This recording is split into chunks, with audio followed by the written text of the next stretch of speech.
Hello and welcome to the Last Word on Spurs. We are, of course, your multi-award winning Tottenham Hotspur podcast. We're back. Spurs are back. International break firmly over. And we're going to steer you through to Aston Villa to come on Sunday. Back at what Thomas Frank says it has to be, the fortress, the Tottenham Hotspur Stadium, helping me steer us all the way through there with real guidance, with composure. I've got Jonathan Hamme back. I've got Ian Lubin back from the Spurs 5. I've got the wonderful Dave over at the Irish Hotspur. Let's check in with the crew and see how much they've enjoyed an international break. Some have been jetting around the world.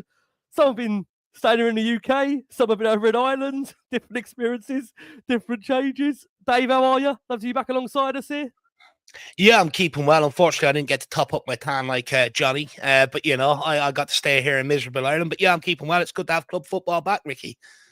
Absolutely. I should have just said also, I don't know if Johnny wanted it to be out there where he was, but I think he did put it out there. He was in Cyprus as well. So we had a bit of an international star break, really, in the whole. Lubo, how are you? All back and ready to go from lovely New York? Yeah, New York was great, thanks. Still as grimy as ever, but with a real atmosphere of its own. And just delighted Premier League Spurs are back, can't we? Got 7 games in 22 days coming up now. So, yeah, the hard work does start right now. We've got an absolute massive period ahead where we're going to know a lot more about Thomas Frank's Tottenham. Johnny, it's lovely to have you back. You've also been jetting around the world. Ready to talk all things Tottenham and go again, Johnny? We'll get you to unmute if he hasn't frozen on us. And he might have frozen on us. We've got you, John. We've got you. How are you? Yeah, all good. I'm mezzed out. Glad to be back. And let's be honest, right? Listen, international break ain't for the faint-hearted. I was starting to shake a bit, but now I'm back and, you know, dropping in a bit of Paratici. The comeback of the Don has got the juices flowing, at least for Dave and I, and probably a lot of others as well. Exciting times. Absolutely. Exciting times ahead and a critical period ahead. We're going to know a lot more about what Thomas Frank's team is about. That is for sure. And quite interestingly, an interesting point to go into the weekend when it comes to Aston Villa and, of course, Thomas Frank out there is Thomas Frank has actually never beaten Unai Emery's Aston Villa in his previous 5 attempts. And Villa, of course, have won 4 of their last 6 Premier League games against Spurs. So, I mean, look, in terms of a game to come back to, it's a massive game and a real assessment to find out where Spurs really are under the day. And especially with being at home as well. And Frank has spoke about that in his press conference about they needing it to be a real fortress at home. We'll start with you, Dave. How much are you relishing Spurs being back in action at home? Aston Villa. Is this an interesting test to see where Spurs are? Because I've mentioned Villa have actually picked up quite a bit of form in recent weeks. You know, won 4 of their last 6 in the Premier League. Had a couple of decent wins in the Europa League as well for them. This isn't going to be an easy game as what it maybe would have looked like a month or so ago. Well, I think, Ricky, it's fair to say that the honeymoon period is over now for Tottenham and Thomas Frank. You know, now it's time to turn some early season form into some real momentum. You know, this is the period where we usually end up dropping off under previous regimes. You know, Postecoglou got off to a great start, 10 games that fell off after this international break. Conte came in after his, in his second season. It fell off after this international break. Nuno got sacked in and around this time as well. You know, Jose Mourinho's team fell off in and around this time. So historically, Tottenham under previous regimes have shown that they haven't really been able to handle this congested fixture list that is coming up between October and December. And look, you know, I made the case here last time I was on before the international break that, you know, we had a lot of easy games at the start of the season. Now they're coming in thick and fast. You know, we've got Aston Villa, who traditionally give us a tough game. We've got Everton then next weekend, who we don't usually do well at, up away at Everton. You know, we've got slapped up there the last couple of years. So, I mean, this is the true test of Thomas Frank and this Tottenham team. You know, what can they produce going forward? Can Thomas Frank and the boys keep us in the hunt come January? But look, Villa, not going to be easy. I know they started off the season slow. They have picked up a bit of form recently. John McGinn is starting to pull the strings there for them. Yep. And they are coming here to look, you know, to sort of kick on themselves and use this period now to kick on. Look, for me, I'm not going to say it's make or break, but I think this period is, I think it's crucial that we get off to a winning start here against Aston Villa on Sunday, because we've been here before. I remember under Postecoglou, first season round, we had some easy games. Then we had Newcastle, Arsenal, Liverpool, Chelsea, and all that back to back. Yep. We didn't pick up the points we needed heading into that tough run, and each game we just got beat, and the confidence was zapped, and there was just no end in sight. Similar period coming up, so it's absolutely crucial that we kick it off the right way with 3 points and gain that momentum moving forward. But also, the home form needs to be rectified. Winning only 1 out of your 3 in the Premier League is nowhere near good enough. Fans will not tolerate that for long. I think Thomas Frank sort of asked about in his press conference today, and he was saying, look, even when things aren't going well, you need the fans. But look at Tottenham, because things haven't been going well for a long time. Sometimes it is on the manager and the team to bring the fans along. So I think it's very important, the fact we need to rectify that home form problem, and also with the fixture list coming up, it's important we take 3 points. Yeah, absolutely. I mean, look, we'll come on to the home form shortly. Let's go over to you, Johnny, in terms of Spurs back after international break. I think Dave made some really important points there about the fact when you look at maybe previous regimes in previous seasons, we've always maybe found it difficult to navigate these next respective months coming up for Spurs, and people know what is coming thick and fast for Tottenham in, of course, October and November. And like David said, it's a critical period when it comes to what comes for Spurs, definitely in terms of the Premier League. Are you relishing the challenge of Aston Villa? Is this an opportunity, Johnny, to maybe bring a statement win at home against a side? Let's be honest, I know Villa maybe made like a full start in the Premier League. They've picked up in recent weeks, but I think many people looked at Villa as a side that would be competing in and around Tottenham this season. So how important is it to get a win at home? And it would be a big win against the Villa side. That, look, they've got some decent players in there. They've obviously had a lot of change over the summer with regards to losing players and bringing some in. How important is this game against Villa for you on Sunday? It's a huge game. Look, every game's huge for a Spurs fan. We want to win every game, but I think this one especially so. Look, we've broken a lot of taboos. It was 2 years since we won before an international break. We all know, even the diehards who don't want Thomas Frank or didn't want Thomas Frank, or who are sitting in the sidelines waiting for a defeat to say, I told you so. We all know that he's not sitting there with a strong squad. He's not sat there with his best squad. So, yeah, has it been pretty? No. But we ground out results that, in the last 2 or 3 years, potentially, we would have lost. So for me, that's a good thing. We still don't have our best team out on the weekend. But I can see the seeds of progression, and I think we have to bear that in mind, that, Muani, players like Muani, when you look at players like Alexander Isak, missed pre-season training, nowhere near it. Enquiries missed pre-season training, nowhere near it. So, I think a lot of people are expecting Kolo Muani to come in and hit the ground running. I don't expect anything like that. He's a particular favourite player of mine, but I'm realistic. So the truth of the matter is, we will probably go with Richarlison again. Is the truth of it. So I don't think we're anywhere near what Thomas Frank envisages to be his team. Yet I believe that even with these limitations, he's still capable, with his tactical nous, of setting up to make life difficult for Unai Emery. And it's going to be interesting, because Spurs like to press from the front and try to attack them on the flanks, but Aston Villa like to counter-attack. So it's going to be a real cat and mouse game tomorrow. And it'd be interesting to see. I think there's a few scores that need to be settled between Cuti Romero and Bentancur and Matty Cash. Be looking forward to that one. But listen, it's a big game, but they're all big games. This is a big game. Monaco's a big game. Everton, as Dave said last week, Everton haven't lost a game at the new stadium. I would like us to see.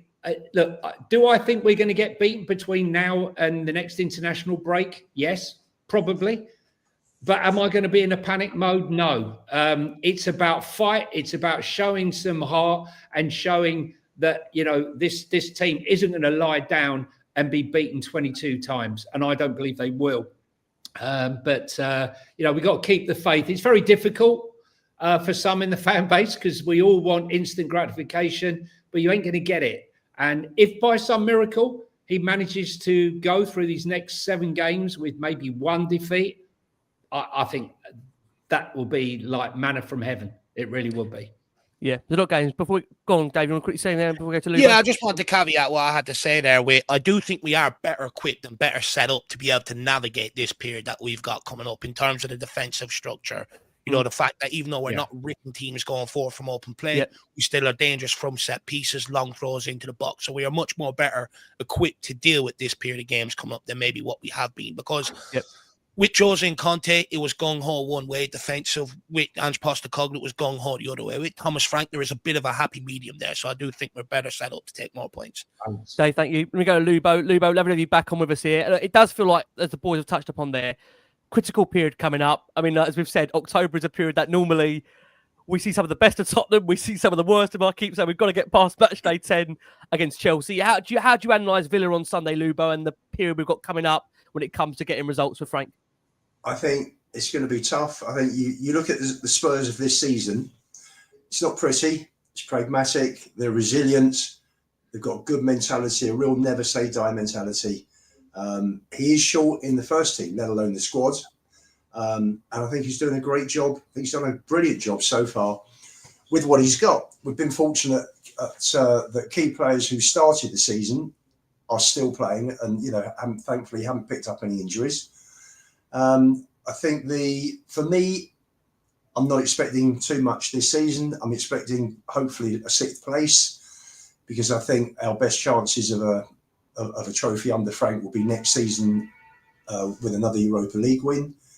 I don't think we're quite there with the top teams in terms of the domestic cups, which the top teams normally finish up at the back end of the season in finals. Although I know obviously last year was different. So for me, I see in the next 7 games, I can see. I think we'll beat United. I can see us drawing the other 3 league games against Villa, Everton and Chelsea. And I can see hopefully a draw with Monaco, a win against Copenhagen, Newcastle away in the League Cup. I can't see us getting anything there. So for me, I can see a couple of wins, 4 draws and a defeat. And I think at the end of it, if those results come through, then you're looking at played 11, won 5, drawn 5, lost 1.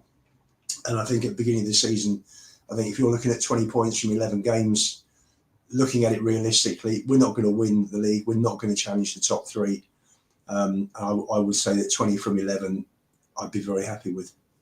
It's interesting because I think you guys have spoken about it on obviously Spurs 5, that I don't see anyone that's kind of running away with it at the moment. There's no one that's really taking the league by storm. I think we'd all probably agree that Arsenal have maybe got the complete squad, or definitely the most strongest squad when you look at the overall summary of the Premier League teams and what they've got to offer. But I mean, I think again, you guys have said it there. If we can carry on what we've done so far in terms of, as Frank has said, 1 game at a time, going through them one by one, there does seem like a real emphasis in terms of, analysing the opposition, what they're good at, how we can navigate what they're good at. I think that's going to be very, very key in it. And I think also that week you spoke about, Lubo, about the Carabao Cup with Newcastle and obviously having Chelsea in the back of it. Frank is going to have to make a decision there in terms of maybe what is a priority, because I think a lot of fans would love to see us go through in the Carabao Cup. Me, so again, I know you guys know as well. Look, we love Spurs. We want to be a cup team, but we also know we want to beat Chelsea. But I think also if we were to beat Newcastle, I think we bounce into Chelsea, and the feel-good factor around the club, given that if we do get past Newcastle, I think we would beat Chelsea at home. They've got a lot of injuries at the moment. Chelsea not in a tremendous away form at the moment. So we'll see when that does roll round. For many out there, obviously this is on the back of also us recording from the fans forum, which took place on Thursday night. Some interesting points that came out of that fans forum. And that is that Thomas Frank has doubled down on the fact that there is a no dickheads policy at Tottenham that follows the trend that he set at Brentford whilst he was there. He said he's come into a really good dressing room. All the guys are very much, good-natured, want to win. And you can also sense the feeling of wanting to continue on that winning feeling that there was from last season, which Postecoglou brought to the football club. CEO Vinay Venkateshan was also present at fans forum and said for him that he described tying down Cuti Romero to a new long-term deal he believes was the best deal in world football across the summer. And that is how much he believes was so important and pivotal to tying Romero down. And from what we understand, Venkateshan was absolutely pivotal in those negotiations to ensure Romero was tied down to Spurs for his long-term future. There was also a question from one of the audience members that was posed and asked about whether Tottenham would have an interest in Harry Kane coming back to the club and Ivan TONEY. Frank said they are two very good players. He said, let's put it like this.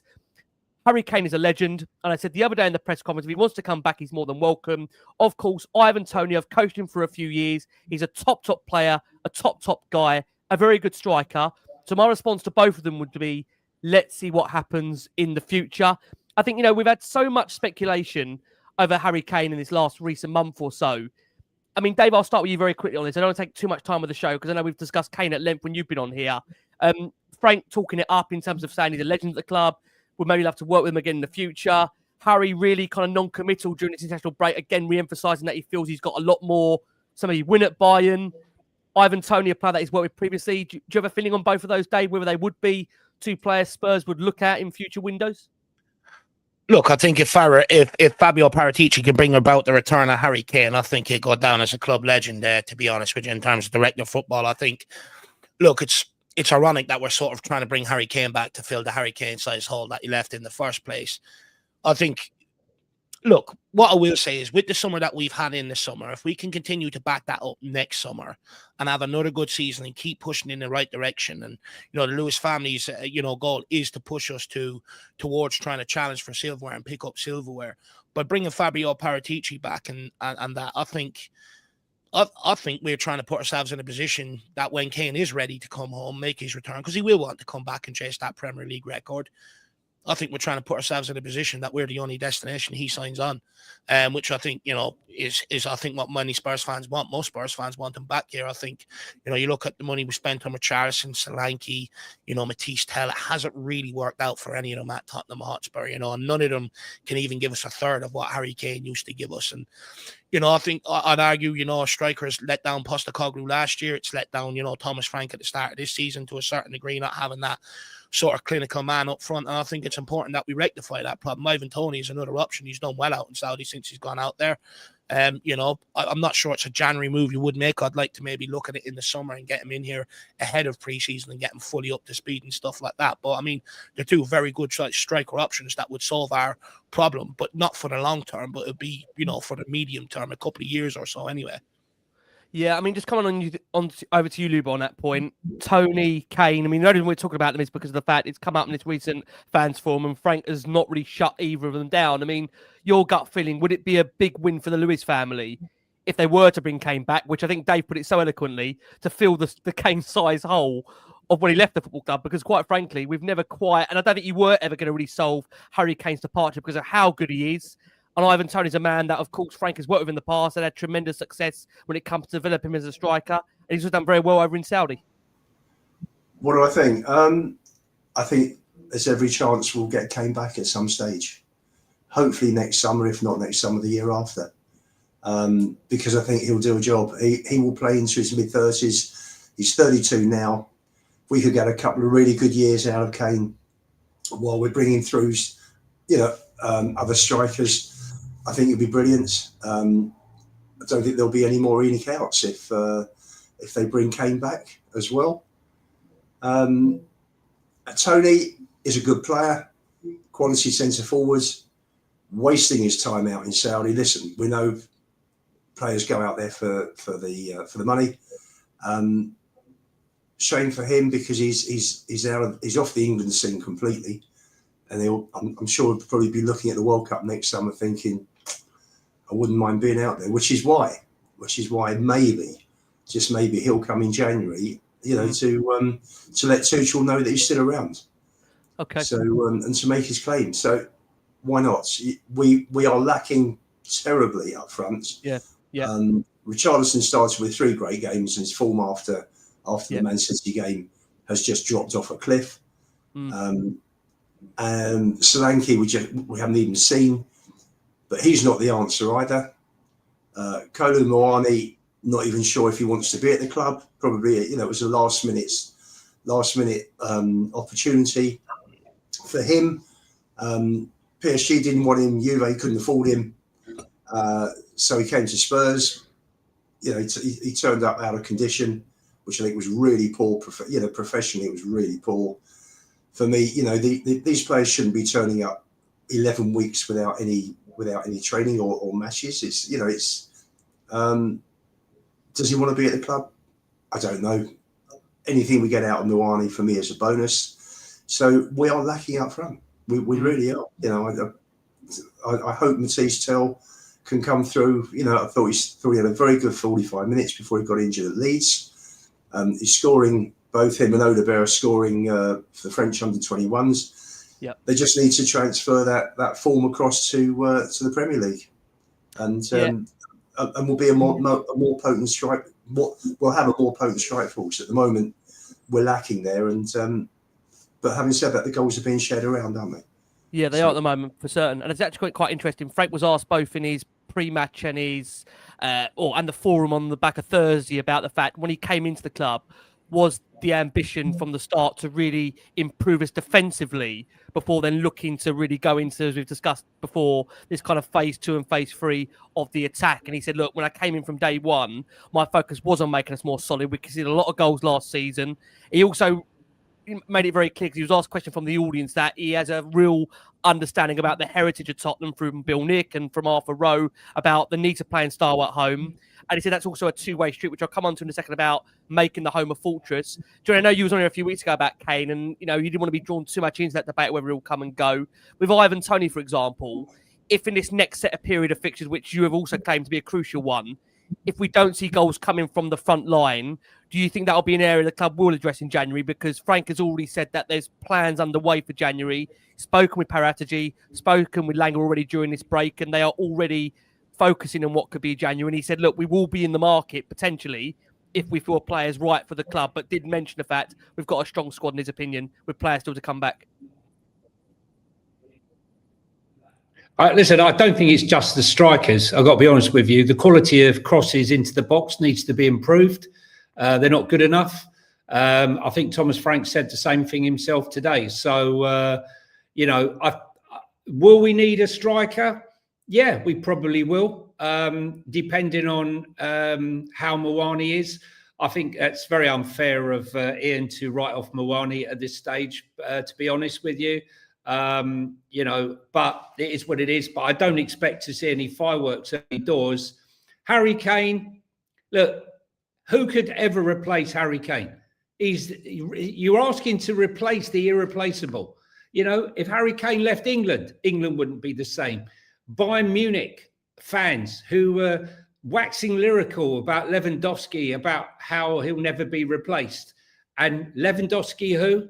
So, you know, it's hard to replace the irreplaceable. In fact, it's impossible. What I would say, though, is I've got a sneaky feeling he'll do one more year and we'll find him sneaking into Barcelona to replace Lewandowski. It's a dream for every player. I know it's the Spurs, the romance. We'd all love to see him back, but I believe he'll end up at Barcelona.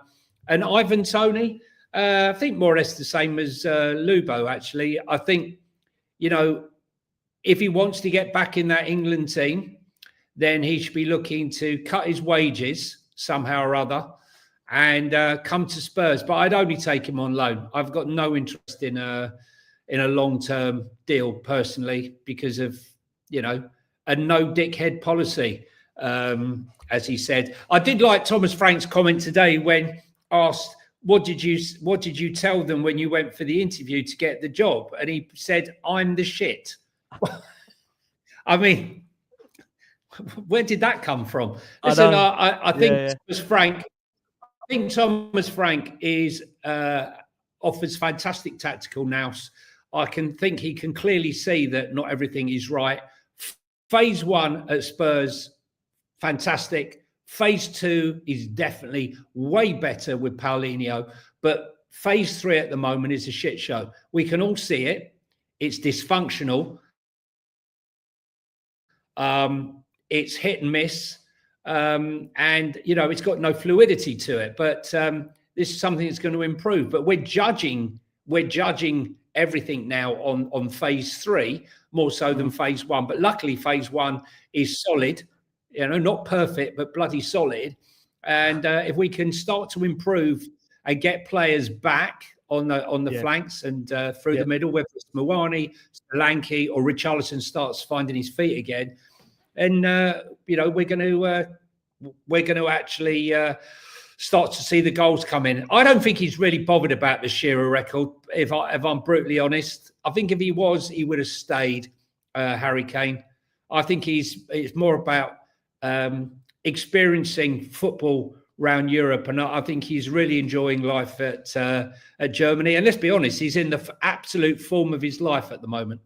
He is incredibly in his form of his life. Guy, the next thing I'm going to pose to you, I know we're conscious of times, I know it's completely derail the show. It's on the back of a week where we've seen, obviously, Fabio Paratici return to the club as sporting director, and we've seen Johan Lang also promoted to sporting director. Just quickly, guys, on it, a yes or no. Can two sporting directors work? It's an interesting one. Frank has made it clear that, he's been used to this model at Brentford before. We'll get very quick takes on it. Lubo, let's come to you first. Two sporting directors for the price of one. Can it work? Will it work? What do you think?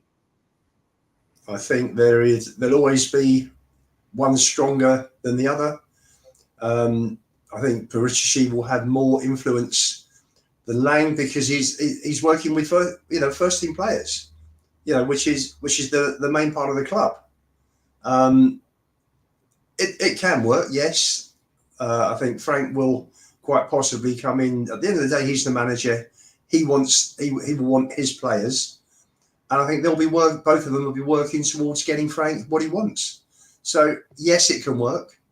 Bringing in a director of football for me is probably a bit of an overkill because the two Paratici and Lang seem to have their remit, which are one or two bits so the lines are a bit blurred where they do cross over. But by and large, yes, it can work. They've got to all be grown up and put egos to one side. And if they do, then it can work very well. I'm very excited. I think for the first time I cannot remember when, certainly for the first time this century, we're actually getting a structure at the club. Mm. They're actually putting into place, a short, mid and long-term strategy here. Bit by bit, Vinay's come in, and I've got to be honest with you. I was very Levy and Enoch out, and I'm just hoping that Levy's gone. Joe Lewis seems to have stepped back. His two kids, they're 60 plus. His two kids have come in, and just maybe they have seen just how big this football club is, and can grow into, and they're also seeing that financial success correlates with footballing success. Mm. So because they're not in it, they're not a charitable trust. They're there to make money, and at the moment they're doing all the right things. Ask me in September after 2 transfer windows, and I'll tell you whether for me there's been a real sea change at the top. So far, up to now, very happy. Up to now, Munich in. Okay. Interesting. Lube, thank you so much. Dave, let me come over to you on this point and the fact that Frank has actually said that he's very positive about the new structure at the club with these two sporting directors. He said that, no doubt we will create a good team. I'm used to working with two sporting directors. I did so at Brentford. I think you need two sporting directors, and I think they'll complement each other. I was very positive about it. It will work very well. Their abilities also complement each other. It is the perfect match, and also made it very clear in his pre-match press conference that he still believes, Dave, he's going to get the final say on all transfers, which to him he feels is the most crucial thing. What do you think, Dave, for you? Can two sporting directors work? Frank very positive about it. Are you as positive as what Frank is? I'm starting to concern that we're running a reality TV series here of first stage. You had Levy and Vinay. Now you have, Johan Lang and Paratici, these interviews and stuff. To be honest with you, I've seen it before. You pointed out before the show expertly that, he was put into a similar role at Villa and then was cast aside. That's Langer, by the way. Langer, for anyone that's, Langer. Yeah. Let's not forget that Steve Hitchen was also given a similar role, cast aside. Greta Steinson given a similar role, cast aside after so long. Look, I don't buy it whatsoever. Even just go into some of the roles that they've given him. Okay, the academy, that's a proper one. Scouting, okay. He's working off the scouting network that Paratici put in place in the first place. performance analysis and football insights. Football insights. We paying someone to do football insights now? I mean, it's absolutely madness. It's a made-up job title, in my opinion. Look, there's only one guy for the job, and that was Paratici. And I think the big indictment of Paratici's work the first time around is people like me and Johnny got ridiculed all across socials for our take on Paratici. And look, in hindsight, yeah, we went a bit early saying that this guy was going to help rectify the problems at the club and stuff like that. But the fact now, them saying people that ridiculed us are now begging for this guy to come back, I think is a good indictment of the work that Paratici has done. I think people seem to forget he had his hands all over that Europa League trophy without actually, being in the role. The core of that squad was put together by him. That midfield, that back line, the goalkeeper, etc., all put together by him. Even the younger players that, the likes of Mikey Moore and all that had an impact in the early part of the campaign. It was him that got these guys to sign on a dotted line. It was him that got Daniel Levy to change the payment structure so that these guys would sign on a dotted line, because before that, a lot of the young players were walking away. The likes of Nono Madueke, look at the fees that he's gone for. He walked away, didn't want to sign a contract at Spurs.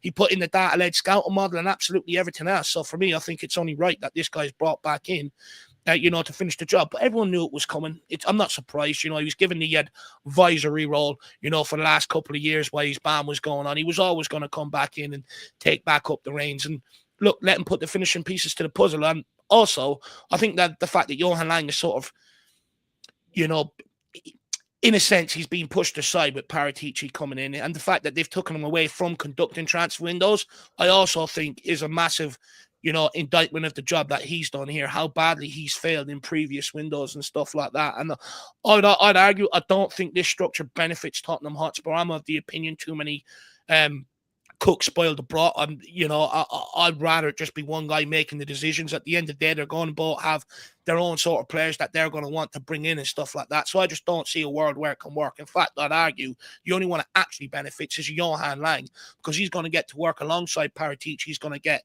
to know all of his contacts. He's going to get to know how a real man operates and stuff like that. So the only one that's benefiting is Johan Lang, in my opinion. People can shoot me down for my opinion, but you know me, Ricky, I've never been a massive fan of Johan Lang's work at Tottenham. There's a reason why Villa got rid of him in the first place. So you don't think it will be a day for a Johan Lang testimonial in 2030? Great. No, I've seen this situation so many times before. And the previous guy, I think it's just contract related. They move him into a new role, see out the contract, and out he goes. Okay. Well, this will be interesting next 12 months. I mean, I know people feel that, again, can't get away from it. He was pivotal behind the signing of Bergvall. I think many maybe feel he kind of clinches to that one as being the gem that he's brought to Tottenham. And again, apart from that, really, there's a lot of feeling that maybe Paratici's hands, like you said, Dave, has really been all over the market, despite really, obviously, not being in a formal role in the last 12, 18 months.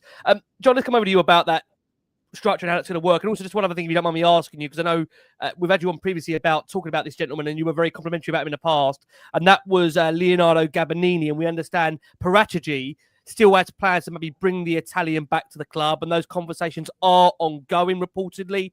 He's continued to work with Paratici as a consultant and other clubs in Italy. How big, for those that aren't aware, Johnny, in terms of the role Gabbanini played at Spurs, how big and pivotal was he? Because I think he said at one point when he was leaving the club, his dream would be to one day come back to Tottenham. Yeah, I mean, look, I don't think fans really have any concept that who haven't done a deep dive realise just what Fabio did for Spurs. Steve Hitchen running to Daniel saying, what's he doing to my club? I put all this work in. Yeah, on your bike, mate. You screwed the club up, okay? We're ripping it all up. We're starting again. This is no good. He brought in Gabbanini, right, who was the Udinese and Watford director of football, working with those crazy Italian owners.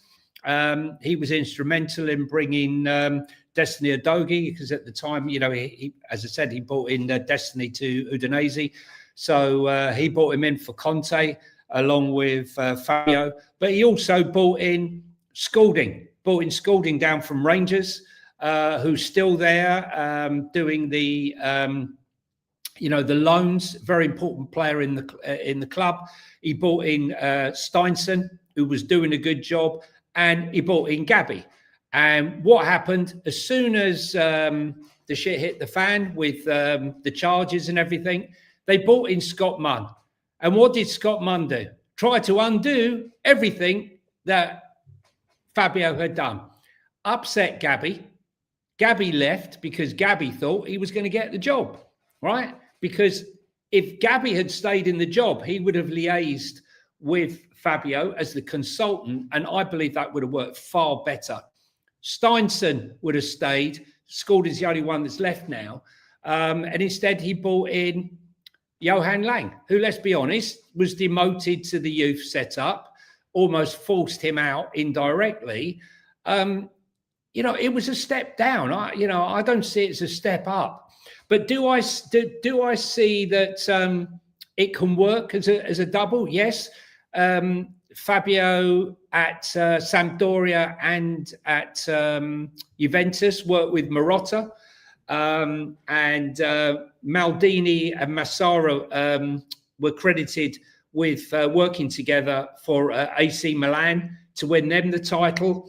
There are examples of it, and as Thomas Frank said himself, there were two working with him for almost 10 years, co-sporting directors. I think he himself, the Don said himself, that the role that he started many moons ago has changed dramatically in the last 10 years. And this is the fact we have to really focus on, because it's not just the football, it's the first team, it's recruitment, it's youth recruitment, it's youth development, it's medical, it's the ladies team, ladies development. It's such a vast structure now, and we're employing more and more people. And what I would say is there's absolutely no chance, not a cat in hell's chance, that they're co-directors in name, but when push comes to shove, the Don sits on top, right? His role is a far greater role than Lang's role. But I think Vinay is experienced enough of what he's done in the development at Arsenal. Yep. To understand and not step in the way. And I think they'll be very much aligned, because like Dave and I, we've always said, we think that his talent ID is way above that of Johan Lang and above many. You don't spend 10 years. I can finish on his point. Go on. At Juventus, you just don't do it. You don't wing it for 10 years, right? And so, Levy said it was his dream to sign the Don. And somehow or other, we've managed to keep him. I, for one, I'm absolutely delighted. And, but we got to give him time. This is the honeymoon period. I think we're going to need at least 2 windows. We all know January is going to be a tough window. I think everyone's got all eyes on Fabio and the Lewis family and how they perform in the next 2 windows. Okay, John, thank you so much for that point. I'm going to steer back quickly to what has been addressed in quite a lot of the press conference in this last 24 hours with Frank, and that's about Spurs' home form and the need to improve that. Lubin, if I come over to you, look, we all know about the fact of the home form being the real basis of having a good season and how important it is to have good home form. We're coming into a period where, again, we've got some interesting home games coming our way. Of course, Villa being obviously the first in many that's going to float their way throughout the month for Spurs. Of course, then we're back home, forgive me, next up. I think it's the 1st of November. We've got to wait to the next home game. And that's, of course, against Chelsea. We've then got United as well at home, followed in by Fulham to wrap up the month of November. How critical do you see that home form being, Lubo? Because, again, he was questioned in the fans forum out there. There needs to be a distinct style of play at home, a much more attacking brand of football. And the fact, has it helped Spurs playing away from home because that expectation and that pressure isn't there at the stadium? But he's come back and said in this press conference that he does need the stadium to be a fortress. And he said it's much about the fans and it's about the players. And it's a two-way contribution. Do you see it as well, Lubo, being a two-pronged thing when it comes to this? I think that in terms of him talking about it being a fortress, I think obviously we need a much better team before it becomes a fortress. Secondly, the home form and the away form this season. You look at the points we've got. We've got 4 points from 3 at home, and we've got 10 points from 4 away. I think he sets up very well that the team he plays with Polina and Bentancur as a double pivot is set up very well for counter-attacking away from home. And I think and we've all seen the form because we haven't played a bad game away from home this season. At home, we play, teams set up with a low block. We don't have the space in behind to put the balls down. Porro's very good. Romero's very good at hitting these long balls in, and we're struggling a bit at home. So for me, what I set up with Pelini and Bentancur Sunday, I think it's going to be a tough game because Villa have got players like McGinn in midfield, Anana. So I think it's got to be a battle that's got to be won in midfield on Sunday. But generally, I want to see players like Bergvall in midfield for home games. Maybe not top 6, but the other games, because it gives us legs in midfield. We don't have the legs. Pelini does a great job. He's the best destroyer stroke 6, I think, in the Premier League. He's a completely different player to players like Rodri. And I think that we're lacking legs in midfield, and we need to get those runs in from behind from midfield, putting balls in for runners against a low block. I know there's not much space. Just to give an example, I thought the ball that Romero played in for Bergvall at West Ham is typical of what I'm talking about. It was a brilliant ball. Yep. He's made the run from deep, and he's got his head to the ball. It's a super goal. And I think that's the difference. He sets up well away from home. He doesn't set up quite as well for home games. Okay. I mean, it's quite interesting. We'll bring in Frank's comments on this point. We'll come over to you if we can, Dave. So Frank was questioned about the home form and in how he can improve that. And Frank said on the home form for him, we want it to be a fortress. That is the aim. We can make it an unbelievably difficult place to come, then that is the job half done. There does need to be a cohesion between the team and the fans. Every game of football goes up and down with good and bad spells, so we do need the fans. When the fans are behind the team and the stadium is rocking, it's an unbelievable place. Now, as many know out there with Spurs' home form, we've just won 3 of our last 17 Premier League home games, drawn 4, lost 10. And indeed, since the first game of this run, November the 10th, 2024 versus Ipswich, no ever-present side has lost more home games, 10, or picked up fewer points, 13, in the competition than Spurs. That really tells you just, Dave, an examination of forensic, really, of how poor the home form has been. We've got to turn this around, Dave, haven't we, this home form? And, Frank has said for him, it's a two-way street. Do you agree on that, Dave? And we'll get you to unmute. No, I completely disagree that it's a two-way street. At the end of the day, that stadium is packed out every single home game, despite the shit that they've served up a lot of the times last season in front of the home fans. People like me traveled over for games and they just didn't try a leg in half of them games, unacceptable performances. And I'm sorry, off the back of a season like that, it's up to the players to put in the performances, sort of drag the fans along. Look, we've all been Spurs fans for a long time. We all overhype a win. We all get giddy after a win, more than any other fan base. The reality is, we are a great set of fans towards this football club. Even the lack of trophies over the years, everything else, Spurs fans have still turned up in their droves. What Spurs fans won't tolerate is subpar performances. So at the end of the day, it's up to the players to go out there and put on the performances and drag the fans along with them this time. That's my opinion of it. I don't agree that it's a two-way prong. At the end of the day, the fans will turn up, they'll sing, they'll be all out there, stadium will be full for the 2-3 o'clock kickoff. Sometimes, it can go flat within 5-10 minutes. That's on the performances, on what they're watching in front of them. But at the end of the day, at the start of every game, fans are always up for it. So I don't believe it's a two-way prong there. In terms of what the problem is at home, look, I just think it comes down to the fact that teams sit deep against us, low block, and we don't have the answers to break them down. I disagree with Lubo about Bentancur.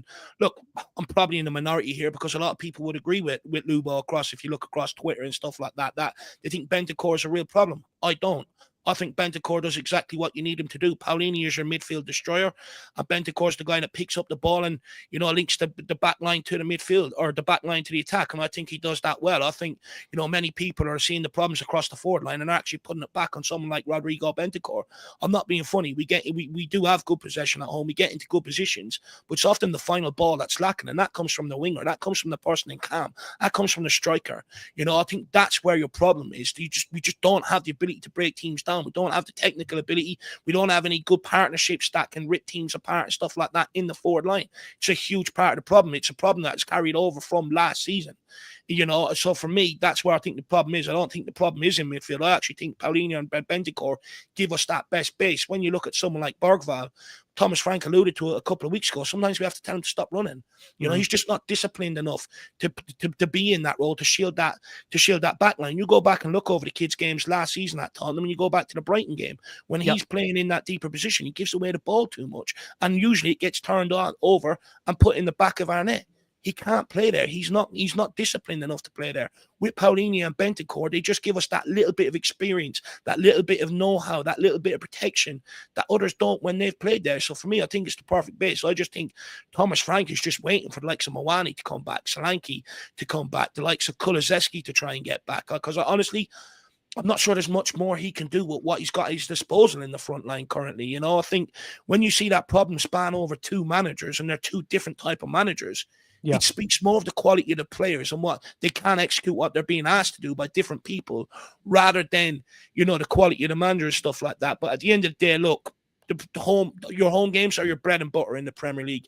And it's something that you have to turn around, because if we don't, your season can very easily go on a slippy slope. And if you're not picking results up at home, you can find yourself relegated very, very quickly like that. So that is something that needs to be rectified very quickly. Yeah, I mean, just on that point, John, I mean, I don't need to tell you, again, you and Lubo are there every other half week and Dave travels over for games. So you understand the home fans and the atmosphere that is generated at home. My biggest worry would be, having been there for a lot of the home games this season, that if we do go 1-0 down, there is almost that kind of collective sigh that kind of comes over us. I think that does come off the back of, Johnny, the fact that we did lose, obviously, so many games there last season. Frank talks about it being a case that there maybe needs to be a bit of a two-way street, but acknowledges the fact that obviously it's down to the players to drive performances in terms of effort, commitment, fighting for the badge. We go back to that final season of White Hart Lane. We go 1-0 down, and I remember the Spurs has to be saying, "Come on, you Spurs." We get back in the game, we turn it around. Is it just down to that, or is it also psychologically, because we've been beaten there so much last season, you're trying to also eradicate that mentally? And does that just take time to do so? And in the Premier League, as we know, you just don't get that time, because the way games come so thick and so fast. And again, we've got some big home games to come in these next couple of months, which I think fans will look at as, again, an indicator of where our home form is going. I think you just took the words out of my mouth, Ricky. 100%. I think there's this, look, Lubo and I travel all over the place, home and away. We were totally unaware that, according to the last incumbent, they weren't trying anymore in the league. Okay, they weren't trying for certain games. So, was there a malaise? Did is there a hangover? Is there a hangover from this period? And I would say yes, there was. Even allowing for the fact, look at the Brighton game, the last game. We find out it just said he went celebrating for 2 days. I don't care about that. Everyone was on the pitch. Yeah, no one cared anyway. But there were many games there where, why aren't we turning up? We've had 2 days off. We rested a whole load of players for Ipswich. So why for Europe? So why aren't they there for Ipswich? And I think we've sort of got used to it. And there is that sort of here we go again sort of thing with the fan base. But I think there are a lot of things to arrest. I think the atmosphere is shocking. And that is down to the liaison listening. I think Vinay will change a lot of that now. There'll be a lot more groups and relationships between Vinay and fan groups, whether it be flags, the Spurs flags and others, to arrest what's going on and create that atmosphere, whether it's bringing back a drum or whether it's partly music. There are things to be done, but Frank's right. You have to be playing good football, but we've got so used to it. I mean, I get fuming right round me. Depends where I'm. If I'm in the East Premium or in the South, a goal goes in or 10 minutes in, it's not happening. They're already, as Dave said, going, "Oh God, here we go again. It's the same old thing." Like, come on, we're 10 minutes into a game. It's like watching a movie for 10 minutes and saying, "Oh, I'm leaving. This is a shit film," right? And giving up on it, right? And that's what a lot of the fan base is like. Also, I've got to tell you, I 100% agree with Dave. We agree on a lot actually today about Bentancur. For me, Bentancur is an absolute Rolls Royce, and his relationship with Kuti is crucial. Picking that ball up off of him and bringing the ball forward, and I think him and Paulinho work really well together. I think the problem, as I've said earlier, isn't phase 1 or phase 2. It's phase 3 that really needs to be sorted out. But I think, back in the day at the old White Hart Lane, you used to get the tingle. When the crowd got up, it was half the amount of people, shocking acoustics,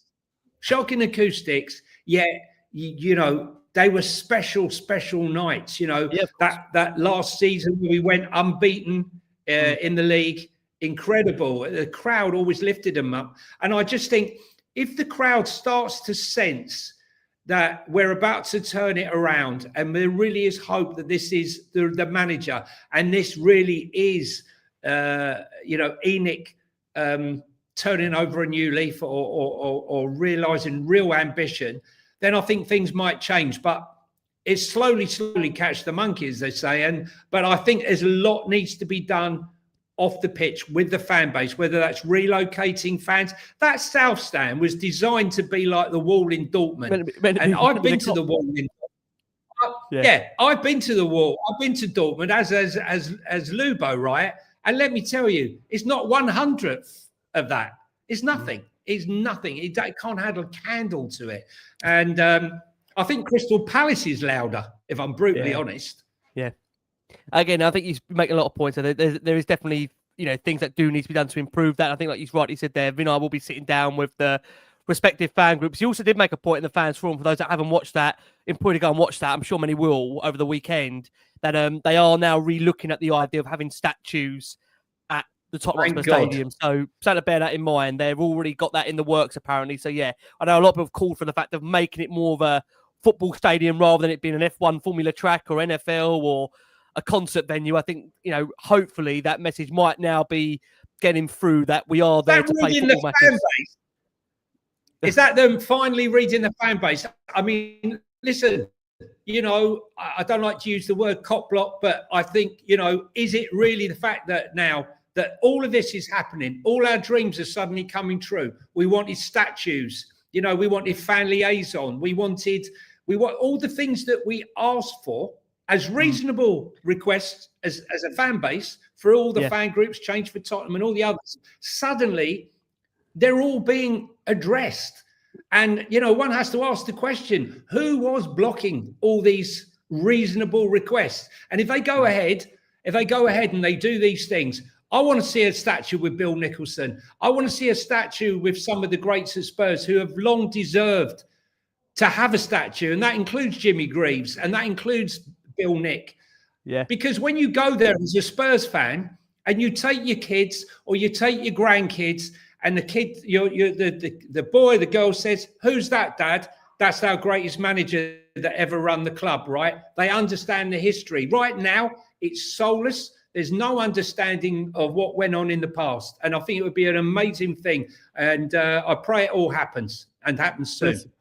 Let's see. We're going to come on a Villa and bring you the latest news on Aston Villa. Villa Park Pod Friday, this is an audio, give you the insight on Aston Villa. We're going there next. In terms of Villa and team is ahead of Villa. So like we told you earlier, Muani back in the picture, available to face Aston Villa at the weekend. Frank has said Kolo has trained for 2 weeks with the team. He looks better and better and is now in contention for the weekend. Forgive me, because there's been an amendment with Tottenham with regards to Solanke. So originally, it was quoted as saying, Dom's progressed well since post-surgery. The good thing is, he's still progressing very, very well. He's still training on his own. I don't want to get too negative or get too excited into how long it takes. I don't know. But he does look better and better. There was a suggestion that he might better play part of Villa. But given those latest quotes that have come out, it's a little bit up in the air right now. So Frank has ended those quotes by saying, "How long he takes, I don't know," which seems to contradict what was maybe said earlier with regards to Solanke being available. So would appear on that basis, maybe Solanke won't feature, despite initially suggesting that he may. So keep an eye on that one. He said on Aston Villa's progress as a football club, "I'm not surprised that I've seen a lot of players come to the club over a number of years. They are very good in the build-up with fantastic players, the likes of Morgan Rogers, Ollie Watkins, Doniel Malin. It is a top team. They are growing. It's an unbelievably tight game to come on Sunday. I hope and believe we can get the win in what will be, no doubt about it, a tough game." He's also asked about Matisse Tell and Wilson Odobes's performances on international duty and said, "It was so nice to see them perform well for their country. They are both in a good rhythm. I'm pleased with both of them in general. And I think they are developing and taking the right steps that will hopefully see them also improve in respective Spurs shirts." So guys, just quickly on Villa before we go for predictions. Like we said, going to be an interesting game here. Frank has never beaten Unai Emery. Villa have had, I think, a decent record against Spurs overall in the last 7 or 8 meetings. I think they've won of the last 6, only lost 2 of them. How are we seeing this one going? Dave, we'll come to you to kick us off here. How do you see Villa Spurs working out? Look, I think, again, because of our inability to kill teams off, I think it's going to be decided by a goal. I think I got the Leeds United prediction very, very close, before the international break. And I think it's going to be the exact same here. I think, look, with these games, they're always very physical inside the first 15, 20 minutes. That's one thing. These games are absolute fire. I don't know why, but they are. And I think, Spurs are going to have to come out of the blocks and not shy away from the physical battle like they have done in games gone by, and actually turn up and want it and be hungry for it. So for me, you know what? I'm going to go 2-1 Tottenham. Let's get the home form sorted out, and then let's march into these bigger fixtures coming up with some confidence. Love that, Dave. And hopefully Muani starts up front. 2 weeks training. I believe he played a friendly as well behind closed doors, if I'm correct as well. So, hopefully he's raring to go. RKM, let's go. Love that, Dave. And also, just so I mentioned earlier about the nature of statues apparently on the agenda, many may also see there's been some work, or certainly work starting with the hotel for those that are interested on that. So it looks like the hotel is underway. That's taking place. I'm not sure how much will be welcome for a weekend away in the Tottenham Hotspur hotel. I booked a room already. Love that. Superb. John, on the first floor. They may throw you off the first floor depending on how certain results might go in the next year or two. John, what are we going for on Sunday? Like I say, difficult game, right? Won't be an easy one, this one. I think this is going to be one of those games where, I don't think people agree, might have to show a degree of patience for this one. I don't see it being a game that's going to be... I don't see many goals in it. I don't know if you agree or not. I think it's going to be quite a tight game. Like I think a lot of our home games really have been so far under Frank. I think it's going to be a tactical chess game. Ollie Watkins, that'll get everyone up with it for Sunday when they're listening to this. Yeah. Well, I mean, I think Watkins looks like he's back. Doniel Malin looks like he's really on form at the moment for them. Anana's back, no Tielemans, but it's going to be a feisty midfield with Anana and McGinn. And Paulinho, there's going to be no prisoners in that midfield. I think the interesting thing is going to be that, as I said earlier, Aston Villa like to play counter-attacking football, and they are dangerous on the counter-attack. And Spurs like to press high. So there might be a little bit of kidology going on, but I think it's going to be a tight game. Spurs 2-1, and then just at the end, like we normally do, a late goal to make it 3-1. I'm going for 3-1. Spurs win. Thomas Frank to finally beat Unai Emery and break another duck on his record and get our 4th win in 18 games. At home. Yeah. And we will be flying then, and the home will suddenly have turned around. Lubin, let's go to you to close us. What are we going for you in terms of how it's going to work out? I wish I could be as positive as my 2 friends below me. Both Villa and Spurs are unbeaten in 7. I think they'll finish the match unbeaten in 8. The pair of them. Okay. I'm going for a 1-1 draw. I think the teams are very evenly matched. I think if Muani comes on and he's fit and he can make a difference, then maybe we might squeeze it. But looking at it realistically, it's going to be a tight game. A hard game, Could even be 0-0. I don't know. But for me, I think we'll come away with the points. And it's not a terrible result. It's not a bad result. It's hard. It's going to be a very, very close game. Yeah. It's going to be a very close game. Hopefully, Matty Cash will. Well, listen, he's done 2 of our players. It's time. They ain't forgotten. The fans haven't forgotten, right? Yeah. And he will be reminded the second he comes onto the pitch. And let's hope he oversteps the mark and sees red himself. It's time for payback. I mean, not only Benson called that tackle on Doherty at Villa Park was horrendous. It was, shocking. We didn't even get a free kick. I was just... No.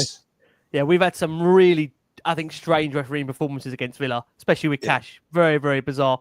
It would be lovely. Look, as Matt says there, 1-0 Tottenham and a Cash own goal would pretty much please a lot of us. I know everyone's, some do want swashbuckling football, but this is going to be a very, very, very tough game against Villa. I think especially this kind of game after the international break. You maybe wouldn't want this one straight after the international break. You'd like to maybe come onto this game on the back of a run of fixtures. But look, there's never a perfect time or a right time. We shall see. I want to say a massive thank you to the boys from the Spurs 5. They'll be back on, I assume, Monday, Lubo, Johnny, to pick the bones out of it. Is that right? Monday? Yeah. Monday. Monday for the boys, and for Dave, it's sometimes daily. Dave, thank you so much. Always a pleasure ahead of what is a critical period for Spurs. Look, there you go. We're steered you in a Villa for the weekend. Lots of positives. Can we get this home form back on track? Don't listen to predictions if you want to. From Lubo, from Johnny, from Dave, from me, we've been the last word on Spurs. Keep liking, subscribing to everyone. And as always, come on you Spurs.